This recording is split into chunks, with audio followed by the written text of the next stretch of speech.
तो भाई लोग UFC 312 में ड्रीकस डू प्लेसी ने शॉन स्ट्रिकलैंड को लगातार 5 राउंड पीट पीट के लहूलुहान करके नाक वाक उनकी तोड़ के डस्ट ऑफ उन्होंने कर दिया। फर्स्ट फाइट से इतने सारे जो डाउट्स चलते हुए आ रहे थे, रॉबरी डिसीजन, शॉन स्ट्रिकलैंड को जीतना चाहिए था, ये वो, अब कोई डाउट नहीं बचा है। Dricus du Plessis undisputed middleweight champion है और सबको पता है कि अगले चैलेंजर कौन है, हमजा चिमाएव। एंड इस फाइट के बारे में सोच सोच के मैं पागल हो रहा हूँ। जिस टाइम पे आप लोग रात को खोए हुए प्यार के बारे में सोचते होंगे, मैं इस फाइट के बारे में सोच रहा हूँ। इस वीडियो में इस फाइट की बात करते हैं, क्यों ये फाइट इतनी स्पेशल है, और इसका एक जनरल ब्रेकडाउन दूंगा इस फाइट का। उसके पहले अगर आपको UFC और कॉम्बैट स्पोर्ट्स के अराउंड ऐसी फन डिस्कशंस और ब्रेकडाउन सुनना पसंद है हिंदी में, चैनल को सब्सक्राइब करो। अब बढ़ते हैं वीडियो में। पहले आते हैं क्यों ये फाइट इतनी इंटरेस्टिंग मुझे लग रही है। मुझे ऐसा लग रहा है अब जाके फाइनली ना इजराइल अडेसानिया, ना रॉबर्ट विटेकर, ना शॉन स्ट्रिकलैंड, ये सब जो ओल्ड हेड्स जो UFC में इतने सालों से थे, शॉन स्ट्रिकलैंड 11 साल से हैं, इजराइल अडेसानिया सालों से चैंपियन है, रॉबर्ट विटेकर इजराइल अडेसानिया से पहले चैंपियन थे। हमेशा इजराइल अडेसानिया अराउंड चैंपियनशिप के अराउंड मंडराते रहे, फिर शॉन स्ट्रिकलैंड आए, उन्होंने उनको पेल दिया। लेकिन शॉन स्ट्रिकलैंड भी मतलब कोई बहुत ऐसा वो आ गए बस अचानक से कहीं से भी, ऐसा जो अगर आपने WWE देखा हो तो money in the bank case लेके जो ऐसा अचानक से लोग आ जाते हैं और फिर टाइटल उठा के ले जाते हैं ना, वैसे ही शॉन स्ट्रिकलैंड आए और वो ले गए। एक भी डिफेंस वो कर नहीं पाए थे। अब जाके मुझे फाइनली थोड़ी स्टेबिलिटी दिख रही है इजराइल अडेसानिया के बाद से मिडिल वेट डिवीजन में। एंड पुराने फाइटर्स अब पुराने हो गए हैं, न्यू एरा अब चालू होने वाला है। ड्रीकस डू प्लेसी हमजा चिमाएव अगली फाइट। हमजा चिमाएव प्रॉपर जो बोगी मैन एक चलते हुए आ रहे हैं बहुत टाइम से, लेकिन इलनेसेस, कोविड, मतलब बहुत कुछ उनके जीवन में हुआ। अब जाके उनको फाइनली एक टाइटल शॉट मिल रहा है मिडिल वेट डिवीजन में। लोग बोल रहे हैं वो 3 डिवीजन चैंपियन बनेंगे। The man is never making weight at welterweight again. तो वो सब सपने आप भूल जाओ। बट हाँ, मिडिल वेट टाइटल शॉट उनको फाइनली मिलने वाला है। एंड DDP एक जनरेशनल रन पे हैं इस समय। लास्ट चैंपियन जो था इजराइल अडेसानिया, उनको फिनिश करके आए हैं। उसके पहले जो चैंपियन था रॉबर्ट विटेकर, उनको फिनिश करके आए हैं। और फिर जो चैंपियन बना था इनके बाद, उनको भी 5 राउंड डोमिनेट करके आ रहे हैं। ये इलिया टुपुरिया टाइप रन मुझे लग रहा है, ऑलमोस्ट सेम रन उनका था। एलेक्स वोल्कानोव्स्की उस टाइम के चैंपियन, उसके पहले के चैंपियन मैक्स हॉलोवे, उनको भी पेल के आ रहे थे। प्रॉपर एक जेनरेशनल रन पे चल रहे हैं इस समय ड्रीकस डू प्लेसी। एंड उन्होंने अपना गोल क्लियर कर दिया है। He wants to be the greatest of all time. And Hamza Chimaev एक बहुत बड़ा ऑब्स्टिकल है उनके लिए, जो उनके थ्रू उनको जाना पड़ेगा उस अगले लेवल पे आने के लिए। बहुत ही एक्साइटिंग फाइट। एक तरफ आप एक जनरेशनल गोट रन देख रहे हो मिडिल वेट का, और एक तरफ एक बोगी मैन, सबसे the scariest man in the UFC, मतलब one of the scariest man at least. Proper in the middle weight division में प्रॉपर बोगी मैन वो चलते हुए आ रहे हैं। तो बहुत ही बढ़िया एक क्लैश होने वाला है। अब यार अगर बात करें Dricus du Plessis versus Sean Strickland 2, क्यों इतनी एक डरावनी परफॉर्मेंस थी बाय ड्रीकस डू प्लेसी। अब देखो, फर्स्ट फाइट में वो बहुत पिटे थे ड्रीकस डू प्लेसी भी उनका, एंड वो बहुत सरप्राइजिंग है ऑनेस्टली। शॉन स्ट्रिकलैंड का फाइटिंग स्टाइल बहुत ज़्यादा डैमेजिंग फाइटिंग स्टाइल नहीं है। जैब क्रॉस टीप के अलावा वो बहुत कुछ नहीं करते हैं। लेकिन ड्रीकस डू प्लेसी फोर्सफुली लंज करके, शॉट ईट करके शॉन स्ट्रिकलैंड को शॉट मार रहे थे। तो he was trying to power through Sean Strickland का जो भी ऑफेंस था, एंड उससे वो बार बार जैब खा रहे थे। इस फाइट में उन्होंने शॉन स्ट्रिकलैंड को शट डाउन किया है। अब बहुत सारी चीज़ें आ रही हैं बोलने में कि शॉन स्ट्रिकलैंड को स्टाफ इन्फेक्शन था और शॉन स्ट्रिकलैंड कंप्लीटली अपनी तरफ फाइट नहीं कर रहे थे। Doesn't matter. शॉन स्ट्रिकलैंड ने जैसे ड्रीकस डू प्लेसी के अगेंस्ट फाइट किया था, एग्जैक्टली वैसे ही फाइट करते हैं वो। आप कोई भी फाइट उनकी उठा के देख लो। तो अब वो खामी पॉइंट आउट करने का कोई फायदा नहीं है। उस खामी की वजह से ही वो चैंपियन बने थे in the first place. Exactly ऐसे ही उन्होंने अडेसानिया के अगेंस्ट फाइट किया था। ड्रीकस ने उनका ऑफेंस रोक दिया इस फाइट में, एंड यही इतना स्कैरी है। नॉट कि मतलब कि उन्होंने पीटा है शॉन स्ट्रिकलैंड को वगैरह वगैरह।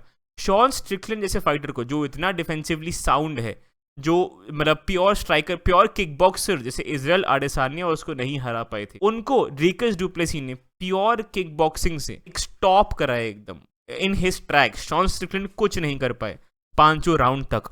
तो डरावना ये वैसे नहीं है कि इतनी अच्छी स्ट्राइकिंग थी DDP की, डरावना ये है कि वो कितने प्रिपेयर्ड थे।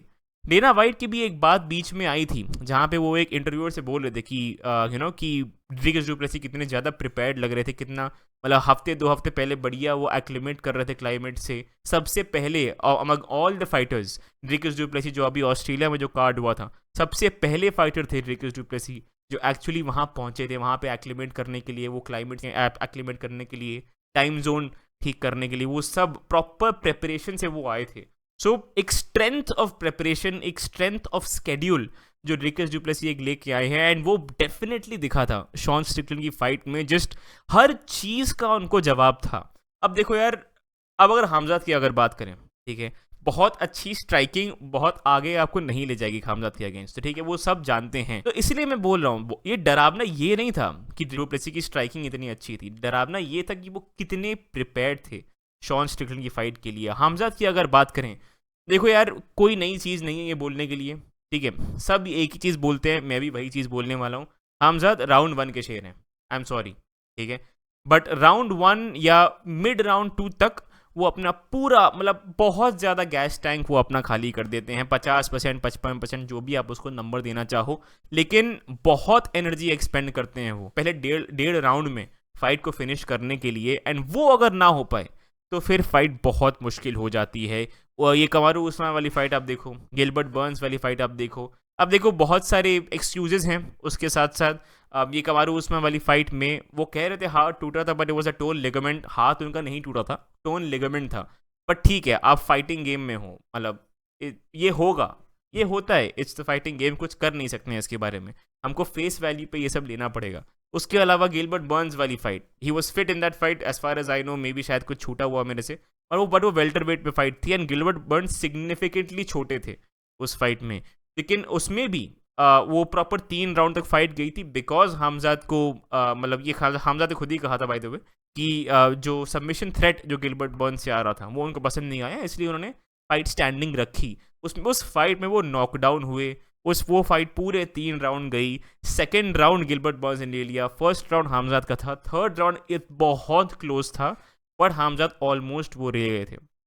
अब अगर आए मिडिल वेट पे, और फिर अगर बात करें ड्रिकस डुप्लेसी की, अब गिलबर्ट बर्न्स की बात करो, अब ड्रिकस डुप्लेसी की बात करो, talk about the size difference, गोरीला हैं ड्रिकस डुप्लेसी। अब मैं ये नहीं कह रहा हूँ कि ये लोग बहुत आराम से वो हमजा का टेक डाउन स्टफ कर लेंगे, हमजा ड्रिकस डुप्लेसी को करेंगे टेक डाउन, आई मीन बहुत ही मुश्किल है ये इमेजिन करना कि वो उनको टेक डाउन नहीं करेंगे। फर्स्ट राउंड में जिस हिसाब से हमजा पहले 30 सेकेंड्स में एक्ट करते हैं, बहुत मुश्किल है वो टेक डाउन स्टफ करना। ये कमारू उस्मान भी नहीं कर पाए थे, जो बहुत ही, आई मीन ठीक है, वो आउट ऑफ प्राइम थे, 10 डे नोटिस पे आए थे, उनके नीज बर्बाद हैं एट दिस पॉइंट, लेकिन तब भी ही स्टिल कमारू उस्मान, ठीक है, बहुत ही अच्छी फाइट दी थी उन्होंने हमजा चिमाएव को, तो वो भी टेक डाउन स्टफ नहीं कर पाए थे, एंड पूरा फर्स्ट राउंड वो डोमिनेट हुए थे। दानव की तरह आके वो आप पे एकदम चढ़ जाते हैं, and there is nothing you can do about it, बस सरवाइव करने की बात होती है। एंड डीडीपी ने जो एनर्जी मेंटेन करी है जब से हमजाद ने रॉबर्ट विटेकर को बीट किया है, वो मुझे थोड़ी सी इंप्रेसिव लगी।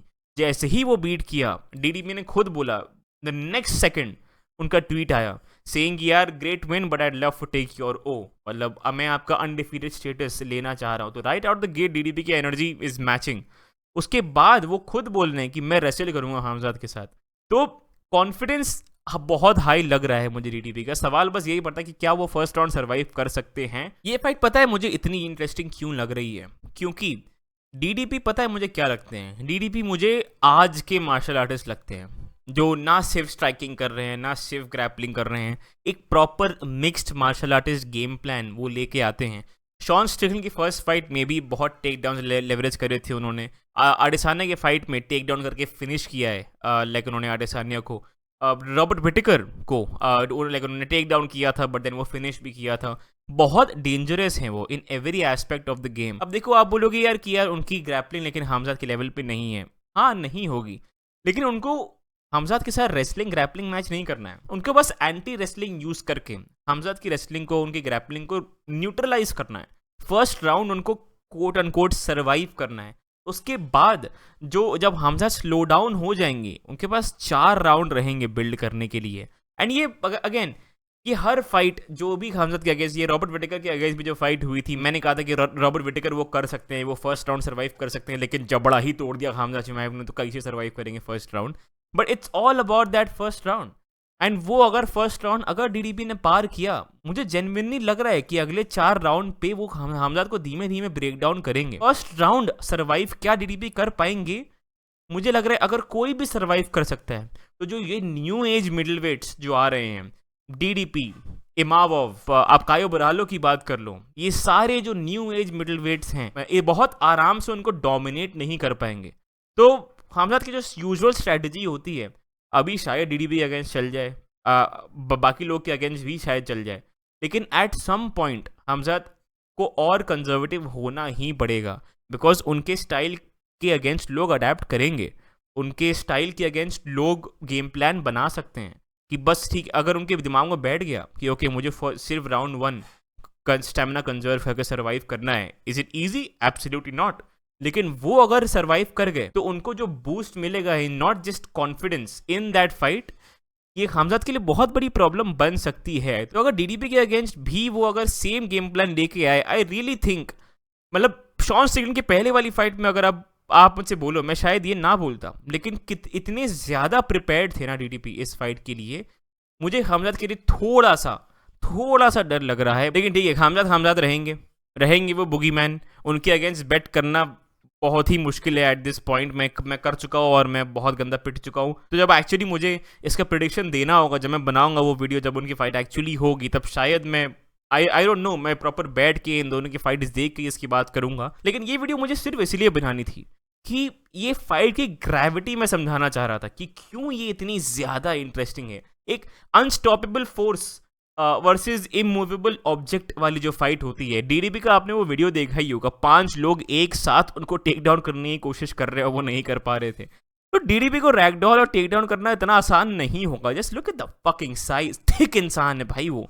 तो बहुत ही इंटरेस्टिंग फाइट है, मैं बहुत एक्साइटेड हूँ। आप लोग मुझे कमेंट से बताओ कि आपको क्या लगता है ये फाइट कैसी जाएगी, क्या डीडीपी वो फर्स्ट राउंड सर्वाइव कर पाएंगे। उसके अलावा भाई लोग मुझे इंस्टाग्राम और ट्विटर पर जाके फॉलो करना, मैं जब भी कोई नया लाइव करूंगा तो सबसे पहले अपडेट वहीं पे आएगी। उसके अलावा अगर वीडियो पसंद आए लाइक करना, चैनल को सब्सक्राइब करना। मैं आपको मिलता हूँ अगली वीडियो में। Thank you, bye.